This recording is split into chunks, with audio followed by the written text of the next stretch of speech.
السلام علیکم. پروگرام دو رائے کے ساتھ میں ہوں اسد رحیم خان اور میرا ساتھ دیں گے عمر فاروق. آج اور ابھی دو رائے میں پاکستان کے ساتھ تعاون جاری رکھا جائے، جاتے جاتے اوباما انتظامیہ کا ٹرمپ کو مشورہ.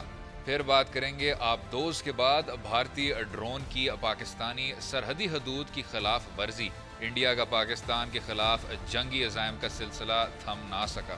اور آخر میں بات ہوگی پاکستان کی خارجہ پالیسی کے اہم ستون پر، یعنی عرب شہزادوں کی جانب سے دلور کا شکار.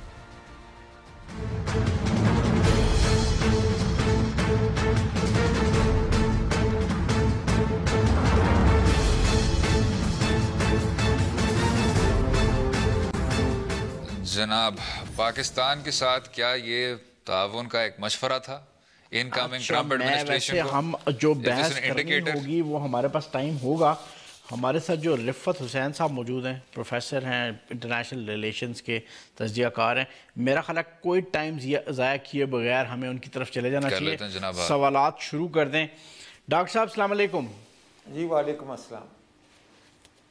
ڈاکٹر صاحب یہ بتائیے گا کہ وہ اس طرح کی بات سننے میں آ رہی ہے کہ وہ کوئی انڈین امریکنز وہاں کوشش کر رہے ہیں پاکستان کو ٹیررسٹ اسٹیٹ ڈکلیئر کرنے کے حوالے سے، اور میڈیا میں، امریکن میڈیا میں اس طرح کی رپورٹ آئی ہیں کہ شاید ٹرمپ ایڈمنسٹریشن اس کو سپورٹ کرے گی.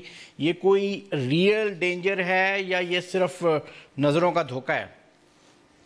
جی نہ تو اس وقت یہ ریئل ڈینجر ہے، نہ ہی آپ کی نظروں کا دھوکہ ہے. بات کچھ درمیان کی ہے. آپ کو یاد ہوگا کہ 1993 اور 1994 کے عرصے میں بھی ایک مہم چلی تھی امریکہ کے بھارت نواز حلقوں کی طرف سے، جس کے تحت انہوں نے پاکستان کو ایک ٹیرر اسپانسر اسٹیٹ ڈکلیئر کرنے کا وعدہ کیا تھا، اور وہ ایک کیمپین بھی چلی تھی.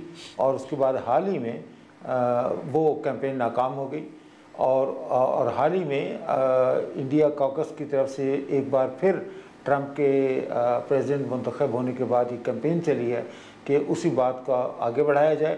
اور یہ جو ہندوستان کی طرف سے جارحانہ کارروائی پاکستان کے خلاف ہو رہی ہے، اس کا بھی ایک بنیادی مقصد یہ ہے کہ پاکستان کے امیج کو مزید ڈسٹارٹ کر کے انٹرنیشنل کمیونٹی کے سامنے پیش کیا جائے، اور ایک بار پھر یہ کوشش کی جائے کہ پاکستان کو ٹیررسٹ اسٹیٹ جو ہے وہ ڈکلیئر کیا جائے.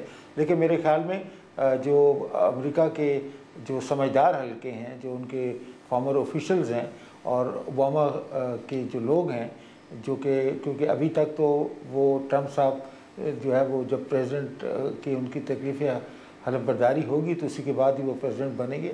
لیکن امریکی حکومت نے، جاتی ہوئی ایڈمنسٹریشن نے ان سے یہ کہا ہے کہ آپ اس قسم کی حرکت سے باز رہیں، اور ہینس دا اسٹیٹمنٹ کہ پاکستان کے ساتھ تعاون ہمارا جو جاری رہنا چاہیے. اور اگر خدا نخواستہ یہ مہم اگر کامیاب ہو جاتی ہے تو پھر پاکستان اور امریکہ کے تعلقات کے اندر نہ صرف تلخی آئے گی بلکہ پاکستان ان تمام پابندیوں کا بھی شکار ہو جائے گا جو کہ اس قسم کا جو سٹیٹس رکھنے والی، اور اس کے اندر جو مثال ہے سیریا کی ہے، اس کے وجہ سے نارتھ کوریا کو بھی انہوں نے کہا ہوا ہے، اور وہ پاکستان ان چند ممالک کی صف میں شامل ہو جائے گا جن پہ الزام ہے ریاستی دہشت گردی کا.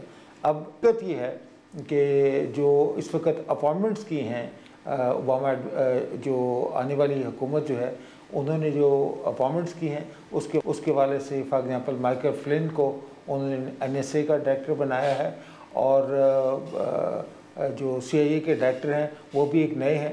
لیکن وہ اس قسم کے معاملات کے اندر جو ہے وہ میرے خیال میں وہ اس جو نیو دہلی کا جو موقف ہے اور جو انہوں نے اسپانسر کیے ہوئے ہیں اس قسم پاکستان کے خلاف، وہ کیمپین کامیاب نہیں ہوگی اگر پاکستان اپنے کارڈ صحیح طریقے سے کھیلے، ارلی ریچ کرے ان لوگوں تک. اور میرے خیال میں جو آنے والے سیکرٹری آف اسٹیٹ ہیں، جو کہ مٹ رومنی کے حوالے سے جو نام لیا جا رہا ہے، جو آج ہی میں نے سنا ہے، تو میرے خیال میں مٹ رومنی صاحب جو ہیں وہ کافی ماڈریٹ قسم کے لوگ ہیں. تو اس قسم کا کوئی ایکسٹریم میئر لینے کے لیے وہ ٹرمپ کی وائٹ ہاؤس کو باز رکھنے کی پوری کوشش کریں گے. لیکن ڈیپینڈز. ڈاکٹر صاحب یہ بھی بتائیے گا، جی یہ بھی بتائیے گا ڈاکٹر صاحب کہ جس طرح آپ کہہ رہے ہیں کہ اگر امریکہ کے سمجھدار حلقوں کو ایسا نظر نہیں آ رہا کہ نو منتخب صدر ان کو وہ اہمیت دے رہے ہیں، تو اگر ورسٹ کے سیناریو خدا نہ خواستہ یہ مہم کامیاب ہو جائے اور پاکستان کو اسٹیٹ اسپانسر آف ٹیرر کا اعلان کیا جائے تو تب کیا لاحِ عمل ہونا چاہیے پاکستان کی طرف سے؟ پھر تو وہ امریکہ کا قانون ہے، اگر وہ کسی ملک کے اندر ظاہر ہے وہ پابندیاں تو پاکستان کے اوپر وہ امریکی قانون کے تحت ہی لگائیں گے نا جی. تو میرے خیال میں اس قسم کی پاکستان کو یہ رہنا چاہیے کہ ہاں اگر خدا نخواستہ امریکہ کا جو بل جو ہے جس کے تحت وہ ایکٹ آف لیجسلیشن کے تحت پاکستان کو ایک ریاستی دہشت گردی کا مرتکب ملک سمجھتے ہیں، تو وہ پھر امریکہ کو ملٹی لیٹرل سینکشنز لگانے کے لیے پھر UN کی سیکورٹی کونسل میں ان کو ایک قرارداد جو ہے وہ اسپانسر کرنی پڑے گی، جس کے حوالے سے وہ پاکستان کو مزید ملٹی لیٹرل پابندیاں جو ہم لگا سکتے ہیں. ویسے ڈاکٹر صاحب یہ فرمائیے گا کہ یہ جو ہم کافی عرصے سے سنتے آ رہے ہیں کہ جی US انڈیا کے اسٹریٹجک ریلیشنز بلٹ ہو گئے ہیں، وہ تو اوباما ایڈمنسٹریشن کے دور سے ہی ہم نے سننا شروع کر دیا تھا. تو اب کیا صورتحال بنے گی اور یہ کوئی ایسی صورتحال ہے جس سے ہمیں خوفزدہ ہونا چاہیے؟ نہیں، میرے خیال میں خوفزدہ نہیں ہونا چاہیے، لیکن جو ٹرمپ وائٹ ہاؤس ہے وہ صرف ریپبلکن کا بھی وائٹ ہاؤس نہیں ہے، وہ ایک آؤٹر فرنج ہے جو کہ ریپبلکن پارٹی کے اندر بھی غیر مقبول ہے.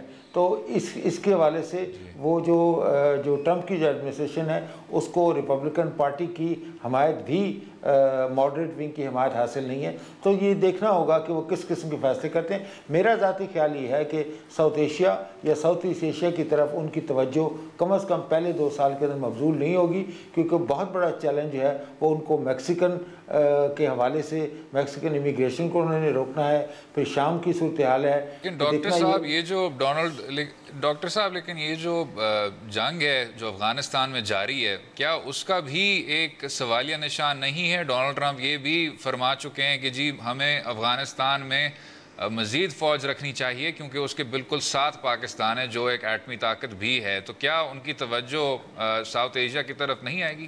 نہیں، وہ اس حوالے سے تو رہے گی، لیکن یہ بھی اب فیصلہ کرنا پڑے گا کہ کیا امریکہ افغانستان کے اندر جو اس کی 10 یا 12 ہزار سے فوجیں موجود ہیں کیا اس میں اضافہ کرے گا. اگر اضافہ کرے گا تو وہ پھر ان کو پاکستان کی تعاون کی ضرورت ہوگی. تو پھر تو they would not like to sanction Pakistan as an ally of the United States. اور پاکستان کا ایک مسلمہ رول ہے.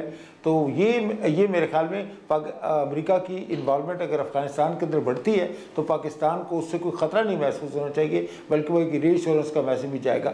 ہاں یہ الگ بات ہے کہ وہ ان کی توجہ چونکہ دوسرے گلوبل مسائل کی طرف زیادہ ہوگی، اور اوباما اور یہ جو ٹرمپ صاحب کی ایڈمنسٹریشن ہے یہ اگر یک یہ فیصلہ کر لے کہ وہ افغانستان سے وڈرا کریں گے یا ایک ڈیڈ لائن دے دیں کہ ہم 2016 تک یا 2017 تک یا میکسیمم 2018 تک ہم افغانستان میں رہیں گے. ڈاکٹر صاحب اگر مختصراً یہ بیان کر سکیں کہ ٹرانزیشن کے بعد کس قسم کے پروسیسز شروع ہو جائیں گے جس میں پاکستان کا نام فورن پالیسی میکنگ کے حوالے سے کس قسم کے پروسیسز واشنگٹن میں شروع ہوں گے جن میں پاکستان کا نام بھی آئے گا یا اس ریجن کا نام بھی آئے گا، اگر وہ مختصراً بیان کر سکیں آپ؟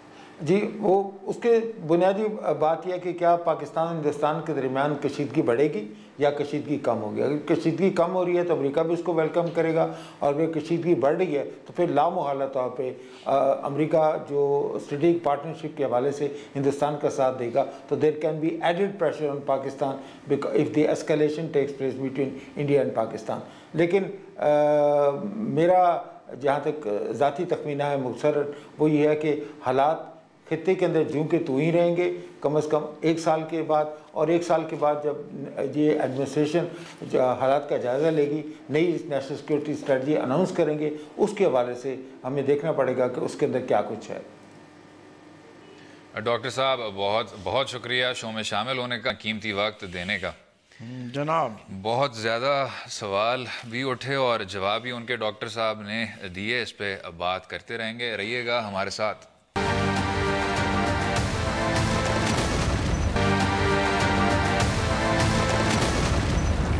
ویلکم بیک ٹو دو رائے. بات ہو رہی تھی کہ پاکستان کے ساتھ ریلیشنز برقرار رکھی جائیں، اور کیا یہ اوباما انتظامیہ کا ڈونلڈ ٹرمپ کی طرف مشورہ تھا.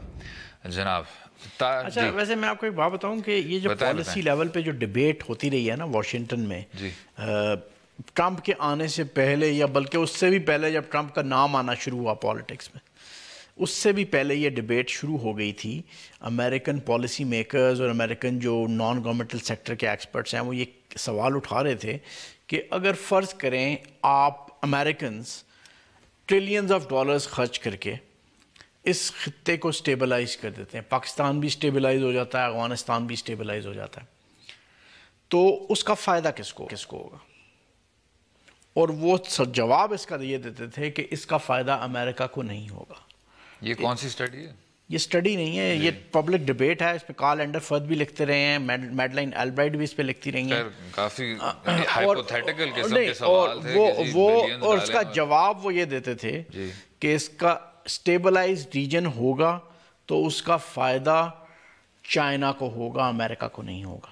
اور اس کا ایگزامپل جو آپ مینیفیسٹیشن, اس کی پریکٹیکل مینیفیسٹیشن جو سامنے آ گئی وہ سی پیک کے صورت میں آ گئی. تو اشارہ آپ کا یہ ہے کہ امریکہ ڈسٹیبلائز کرنا چاہ رہا ہے؟ نہیں, میں یہ نہیں کہہ رہا, میں بالکل نہیں کہہ رہا. میں یہ کہہ رہا ہوں کہ امریکہ میں پالیسی ڈیبیٹ ٹرمپ کے آنے سے پہلے تھی کہ آپ یہاں پر ٹریلینز آف ڈالرز خرچ نہ کریں, کیونکہ یہ خطہ سٹیبلائز آپ نے کر بھی لیا تو ہمیں کوئی فائدہ نہیں ہوگا, یہ چائنا کو فائدہ ہوگا. اب اگر آپ ٹرمپ کی ان کمنگ ایڈمنسٹریشن پہ آ جائیں تو میرے خیال سے تمام اشارے ایک طرف ہیں کہ جی پاکستان اور امریکہ کے بیچ جو تعلقات ہیں ان میں کشیدگی صرف بڑھے گی. اور وہ کیوں ہے؟ کیونکہ جارج بش کا جو دور تھا وہ اس بات کی گواہ ہے کہ جب آپ ایک ایسے آدمی کو صدر منتخب کرتے ہیں جس کا خارجہ پالیسی سے کوئی تعلق نہیں ہے اور نہ کوئی تجربہ ہے, تو وہ زیادہ سے زیادہ اہمیت اپنے وزیروں اور مشیروں کو دیتا ہے, بیوروکریسی کو دیتا ہے. آپ نے دیکھا کہ جارج بش نے زیادہ سے زیادہ اہمیت دی اور ان کی باتیں سنی اپنے نائب صدر کی, اپنے وزیر دفاع کی جو چینی تھے اور رامسفیلڈ تھے, اور ان دونوں نے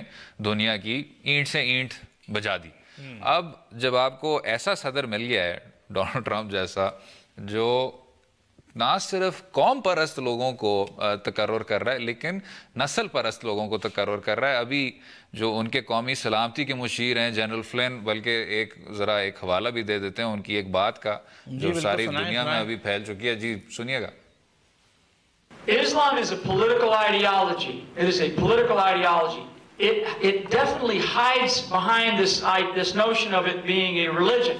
And I have a very, very tough time because I don't see a lot of people screaming Jesus Christ with hatchets or machetes or rifles. جناب یہ بھی کہہ چکے ہیں کہ مسلمانوں سے جو ڈرتا ہے آدمی وہ عقلی طور پہ ڈرتا ہے.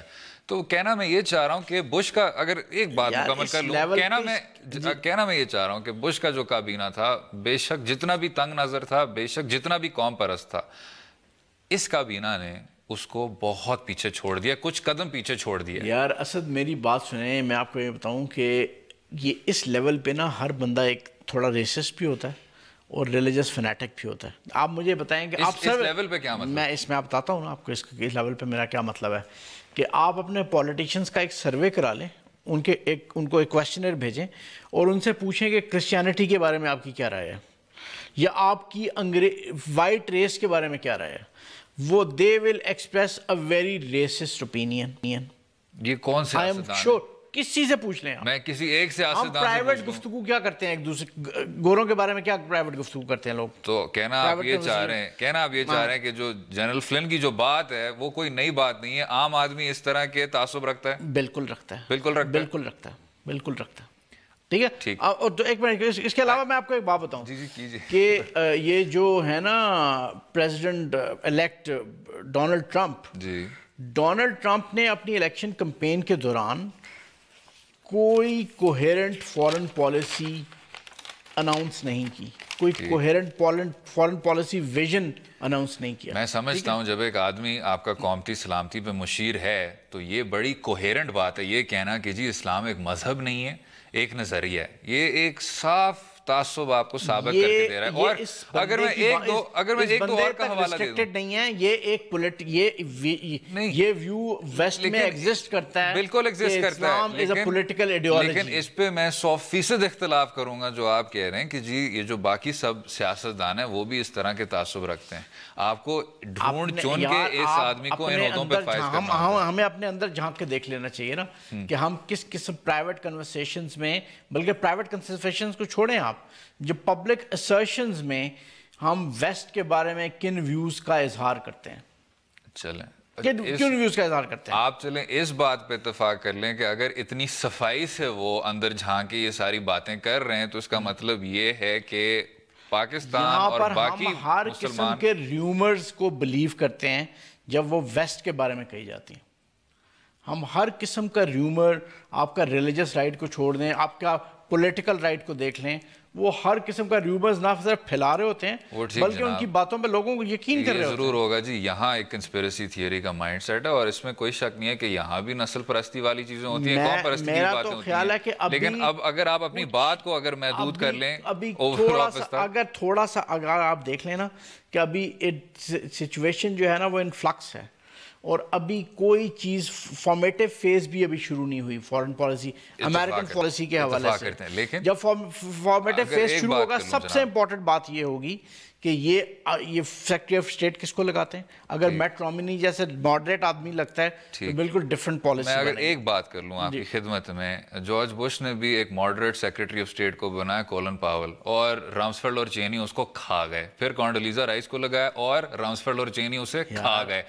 ایک آخر میں بات کروں 8 سال تک ایک آخر میں بات کروں، military government was in alliance with Bush administration. وہ بات اپنی ٹھیک ہے. 8 سال تک پاکستان دنیا کا سب سے بڑا مسلم ملک in alliance with those Jews and those extremists and those neocons.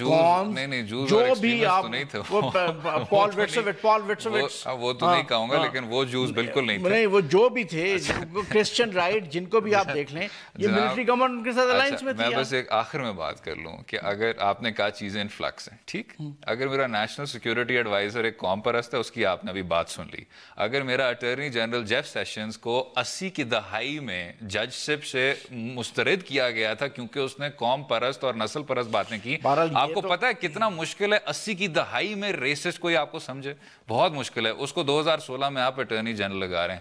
اگر پہلے سے اتنے بڑے بڑے عہدوں پہ ایسے لوگ فائز ہیں تو مجھے آگے بہت مشکل نظر آ رہا ہے، پاکستان کے لیے بھی، افغانستان کے لیے بھی، باقی ممالک کے لیے بھی. خیر، خیال ہے یہ تھوڑا سا وقفے کا وہ آ رہا ہے تو اس پہ بھی بات کرتے رہیں گے اور بات یہ بھی کریں گے کہ بھارتی ڈرون بھی پاکستانی سرحد کو پار کر گیا اور یہ جو ایسکیلیشن ہے یہ اب کتنا مشکل دے گی ہندوستان کو بھی، پاکستان کو بھی. رہیے گا ہمارے ساتھ.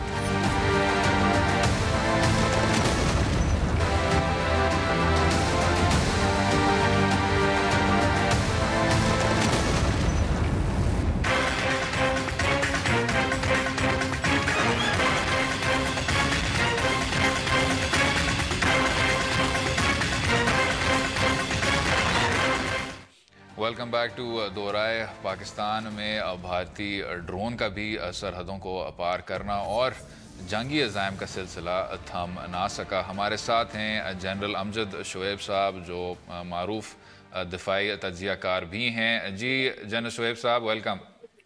جی شکریہ جناب. جناب یہ بتائیے گا کہ اب ایل او سی کے دونوں اطراف فائرنگ سے اب یہ سلسلہ اب آگے بڑھ گیا. اب نیول سب مرینز کی بھی بات ہو رہی ہے، ڈرونز کی بھی بات ہو رہی ہے اور ایسکیلیشن کی بات ہو رہی ہے. آپ کی کیا رائے ہے؟ بسم اللہ الرحمن الرحیم. دیکھیے بات یہ ہے کہ ہمیں ذہن میں رکھنا چاہیے بھارت ایک دشمن ملک ہے جو کہ آپ کو ہر طرح کا نقصان پہنچانا چاہتا ہے. اس کا ہدف پہلے سے تو یہی رہا کہ وہ آپ کو اندرونی طور پہ ڈسٹیبلائز کرے اور اس انسٹیبلٹی کی وجہ سے آپ معاشی ترقی نہ کر سکیں. اور معاشی ترقی کا جب ایک رستہ یہ سی پیک کا آیا سامنے تو پھر اس کا بھی قصہ کھل گیا. اب چیز یہ ہے کہ جو کچھ بھی وہ کر رہے ہیں بنیادی طور پہ اسی سے ریلیٹڈ ہے.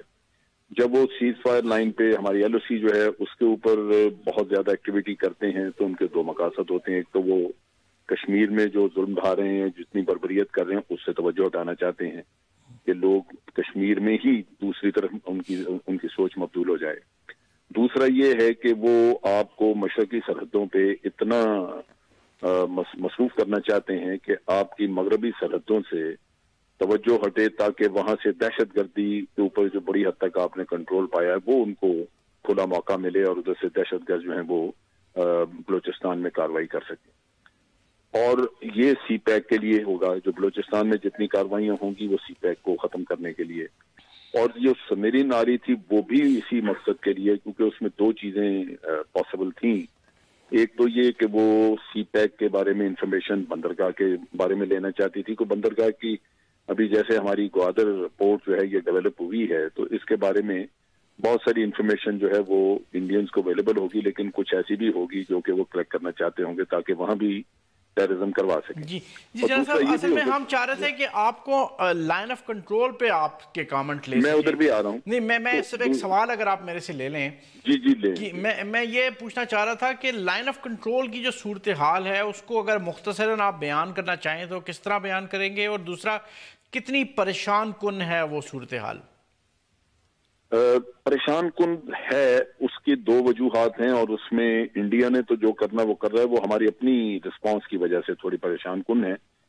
اس میں آپ دیکھیے کہ انڈیا نے ہیوی آرٹلری وغیرہ استعمال کرنی شروع کر دی. اب ڈرونز ہیں، ڈرون سے وہ انفارمیشن لے رہا ہے، آپ کے ڈیفنسز کی پکچر لے رہا ہے تاکہ وہ پرسین فائر کر سکے. جو آپ کے ڈیفنسز نظر آتے ہیں، ریئل ٹائم انفارمیشن ہوگی تو وہ ان کو انگیج کر سکے گا، نقصان پہنچا سکے گا.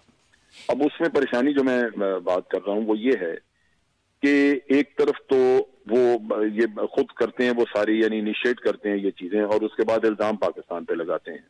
اب اگر پاکستان دنیا میں ایک ٹیررسٹ ملک کے طور پہ انڈیا نے مشہور کیا جانا جائے، اور دوسری طرف LOC کے اوپر بھی جو کچھ ہو اس کا الزام آپ کے اوپر لگے، تو یہ تو انٹرنیشنل پریشر یعنی نقصان آپ کا ہو، اور انٹرنیشنل پریشر بھی آپ کے اوپر آنا شروع ہو جائے. ایک تو یہ دوسری بات ہے پریشانی کی. دوسری طرف یہ ہے کہ جو کشمیر کے اندر جو کچھ ہو رہا ہے اس کا بھی پاکستان پہ الزام لگتا ہے کہ جی پاکستانی اندر سب کچھ کروا رہا ہے، اور وہ انڈیا بڑی اس پہ کیمپین چلاتا ہے. اب اس کے دو حل ہیں، یعنی دو سٹیپس لینے چاہیے جو میرے خیال میں اس ساری سچویشن میں اس پریشانی کو دور کر سکتے ہیں. ایک تو یہ ہے کہ پاکستان آرمی اگر الزام یہ اس کے اوپر لگتا ہی ہے کہ ہم انیشیٹ کر رہے ہیں، تو پھر اب ہمیں انیشیٹ کرنا چاہیے.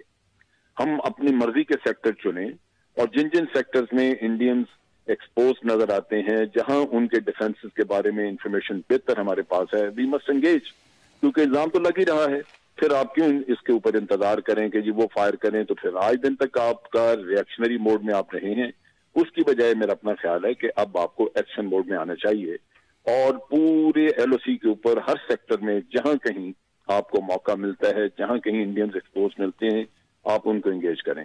انڈیا زبان وہی سمجھتا ہے جو دشمن کو سمجھنی چاہیے، اور وہ ہے کہ شکریہ، بہت شکریہ جنرل صاحب، بہت شکریہ آپ کا، تھینک یو. اچھا، وہ بڑا اگریسو پوسچرنگ کی بات کر رہے تھے، وہ کہہ رہے تھے کہ جی جہاں آپ کو ایکسپوزڈ ایریا کوئی مل جائے تو اس میں آپ کو کارروائی کرنی چاہیے. لیکن ایک ایسکلیشن کا سلسلہ جو جاری ہے کہ پہلے آپ کو LOC نہیں لینڈ فائرنگ آپ کو اس کا پتہ چل رہا ہوتا تھا، اب ہوائی بھی، اب سمندری بھی، نہیں ڈرونز آ گئے ہیں بیچ میں، نیول سب مرینز آ گئی ہیں. اور جو اور بھی پریشان کن بات ہے وہ یہ ہے کہ حکومت پاکستان نے گلگت بلتستان، آزاد جموں کشمیر، بلوچستان اور سندھ کی ایپیکس کمیٹیز کو آپریشنلائز کر دیا، جو پہلے کر رہی تھیں نیشنل ایکشن پلان کو دیکھ رہی تھیں، اب ان کو لوگوں کی ایویکویشن بھی دیکھنی ہوگی. میں اصل میں ہم لائن آف کنٹرول پہ جو موضوع جو بات تھی نا کہ وہ پاکستان میں جو ملٹری سٹیٹمنٹس ایشو ہو رہی ہیں ان کے حوالے سے جو بات چیت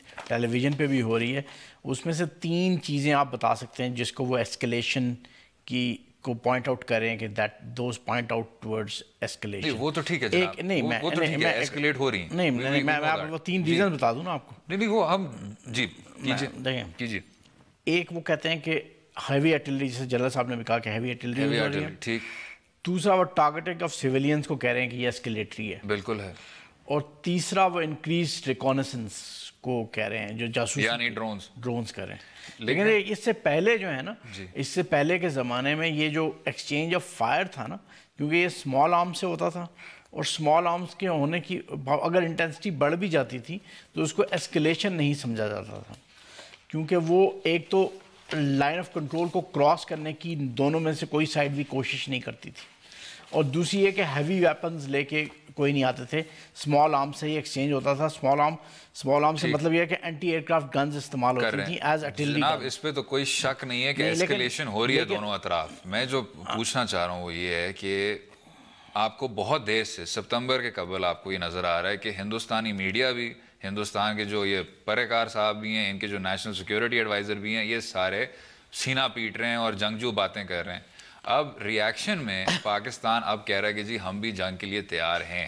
آپ کی مستقل ایسکلیشن کی طرف سچویشن جاری ہے، بے شک آپ اس کو توجہ نہ دیں، اس کو آپ کالم انچز نہ دیں. اس کا تو بڑا سمپل سا دیکھیں، سمپل سا ریزن ہے اس کا کہ پولیٹیکل لیول پہ ریلیشن شپ بالکل بریک ڈاؤن کر گئے ہیں، کہ پولیٹیکل ٹرسٹ بالکل بریک ڈاؤن کر گیا ہے، ریلیشن شپ بالکل ایگزسٹ نہیں کر رہے، پرائم منسٹرز ایک دوسرے سے بات نہیں کر رہے، کوئی موقع نہیں بن رہا کہ وہ ایک دوسرے سے ملیں اور اس کو ڈی ایسکلیٹ کرنے کی کوشش کریں، ڈیفیوز کرنے کی کوشش کریں. اگر یہ ملٹری مائنڈز اسی طرح آپ کو مطلب یہ کہنا کہ جناب بالکل جہاں سے آپ کو ایکسپوز ملے وہاں پر آپ اٹیک کر دیں، تو آپ ایسکلیٹ ہی کر رہے ہوں گے. لیکن میں اس پہ یہ بھی بات کروں گا کہ ہر قدم حکومت وقت نے اس حکومت کی طرف، بی جے پی حکومت کی طرف قدم بڑھایا ہے جب سے یہ لوگ منتخب ہوئے ہیں، اور آپ کو ہر قدم نریندر مودی کی حکومت نے فار رائٹ قسم کی حرکتیں کی. پاکستان میں صورتحال اس طرح کی بن گئی تھی کہ جب پیپلز پارٹی کی گورنمنٹ ختم ہوئی ہے، پیپلز پارٹی کی گورنمنٹ نے بہت کوشش کی تھی نارملائز کرنے کے لیے، ہاتھ بڑھایا تھا انڈینز کی طرف کہ جی آپ ٹاکس دوبارہ شروع کریں. لیکن جب سے پیپلز پارٹی کی گورنمنٹ ختم ہوئی تھی، یہ گورنمنٹ آئی تھی، اس کے بعد سے پرائم منسٹر نواز شریف کی گورنمنٹ نے کوئی انیشیٹو نہیں لیا، major initiative to start dialogue with India. خیر اس پہ میں اختلاف کروں گا. اگر آگے سے فیکچوئل بات نہیں ہے، اگر آگے سے لوگ بیٹھے ہوئے ہیں وہ بات سننے کو تیار ہی نہیں ہے، وہ کہہ رہے ہیں کہ جی ہم نہ سارک میں جائیں گے، کہیں نہیں جائیں گے، اس کی وجہ یہی تھی کہ پاکستان میں یہ فیصلہ ہو گیا تھا کیونکہ انڈیا بالکل رسپونڈ نہیں کر رہا ہماری آفرز کو، ٹاکس کی آفر کو، تو اب ہمیں ٹاکس کی آفر نہیں کرنی چاہیے. تو آپ کی بات میں ہی جواب ہے نا کہ اگر انڈیا مستقل رسپونڈ نہیں کر رہا تو ہم آگے کریں کیا، جان دیں کس طرح کریں، ہو نہیں سکتا. نہیں میں یہی تو عرض کر رہا ہوں نا کہ اس کا آلٹرنیٹیو یہ نہیں ہے کہ آپ لائن آف کنٹرول کی سچویشن کو ایسکلیٹ کریں. آلٹرنیٹیو نہیں ہے، لیکن انڈیا جو ایٹمی طاقت بھی ہے، جو اپنے آپ کو دنیا کی سب سے بڑی جمہوریت بھی کہتی ہے، جو اپنے آپ کو ایک رائزنگ قوت بھی سمجھتی ہے، اس کو یہ بات سمجھنی چاہیے. بالآخر بہرحال ہمیں انڈیا کے ساتھ مذاکرات کی ٹیبل پہ بیٹھنا پڑے گا. جنگ کوئی آپشن نہیں ہے، نہ ہی لائن آف کنٹرول پہ ایسکلیٹ کرنا سچویشن کو کوئی آپشن ہے. اتفاق کرتے ہیں. اور آخر میں بات کریں گے پاکستان میں جو خبارہ باسٹرڈز کی پہلے اس پہ پابندی ہوتی تھی، اس کے باوجود کچھ قطری شہزادوں کو اجازت دی جا رہی ہے. رہیے گا ہمارے ساتھ.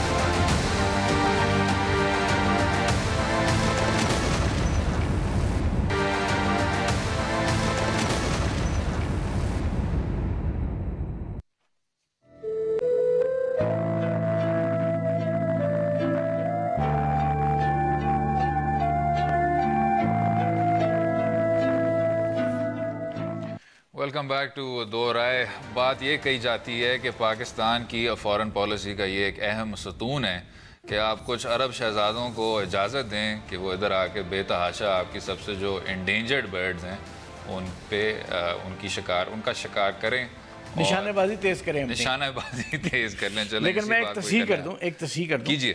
تصحیح یہ ہے کہ پاکستان کی فارن پالیسی کا پلر ایک یہ ہے کہ مسلم کنٹریز کے ساتھ بہت اچھے تعلقات رکھنے، یہ پلر ہے. اور یہ اچھے تعلقات شہزادوں کو اجازت دینا کہ وہ برڈز کا آ کے نشان تیر اندازی کریں اپنی یہاں پہ آ کے، یہ فارن پالیسی کا پلر بالکل نہیں. یعنی امت کے ساتھ جو آپ کے اچھے تعلقات ہیں، یہ حکمرانوں کی پرسنل ریلیشن شپ کی بنیاد پہ اس طرح کی باتیں ہوتی ہیں، یہ فارن پالیسی کا حصہ بالکل نہیں ہے. فارن پالیسی جو ہے وہ یہ کہتی ہے جو آپ کی ڈاکٹرائن ہے یا آپ کی جو اسٹریٹجی ہے کہ آپ نے مسلم کنٹریز کے ساتھ تعلقات بہت اچھے رکھنے ہیں، ان کے ساتھ کسی قسم کی کانفلکٹ میں، کسی قسم کی لڑائی میں شامل نہیں ہونا. لیکن اس میں کہیں یہ نہیں لکھا ہوا کہ آپ اسی پالیسی کے تحت ان لوگوں کو بلا کے، میں یہی تو کہہ رہا ہوں کہ یہ حکمرانوں کے جو پرسنل ریلیشن شپ ہے نا گلف سٹیٹ کے رولرز کے ساتھ، اس کی وجہ سے آپ اس طرح کی پرمیشنز دیتے ہیں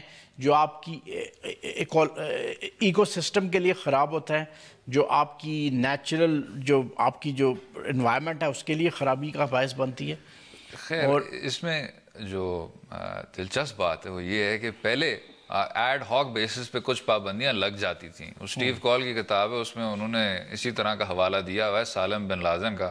نام شاید لوگوں کو پتہ ہے، وہ آیا کرتے تھے، اور بڑے بھائی اسامہ بن لادن کے ہاف برادر، اور وہ چاہتے یہ تھے کہ جی آپ بھی ہاٹ ایئر بلون کے ذریعے، اور ساتھ ان کے کچھ وہ گٹار والے بھی تھے، انہوں نے پوری ایک آنٹراج بنائی ہوئی تھی، اور یہ سوچا گیا کہ جی اگر سعودی شہزادے ہاٹ ایئر بلونز میں پورے جنوبی پاکستان میں پھر رہے ہیں اور چڑیاؤں کا شکار کر رہے ہیں، وہ شاید فرام سیکیورٹی سٹینڈ پوائنٹ مناسب نہ ہو، اور ان کو پھر وہاں سے واپس کر دیا گیا۔ یہ 80 کی دہائی کی بات ہے۔ اس طرح کا ایک واقعہ ہو بھی چکا ہے کہ جب اسامہ بن لادن کو ہنٹ کر رہے تھے امریکنز، تو افغانستان کے کسی ڈیزرٹ میں امریکن ڈرونز نے یہ آئیڈینٹیفائی کیا کہ شاید اسامہ بن لادن اس کیمپ میں موجود ہے، اور بعد میں پتہ چلا کہ وہ قطری یا کویتی شہزادے تھے جو شکار کر رہے تھے وہاں پہ، اور وہ ہٹ کرتے کرتے رہ گئے، وہ قطری شہزادے ہی ہٹ ہونے تھے۔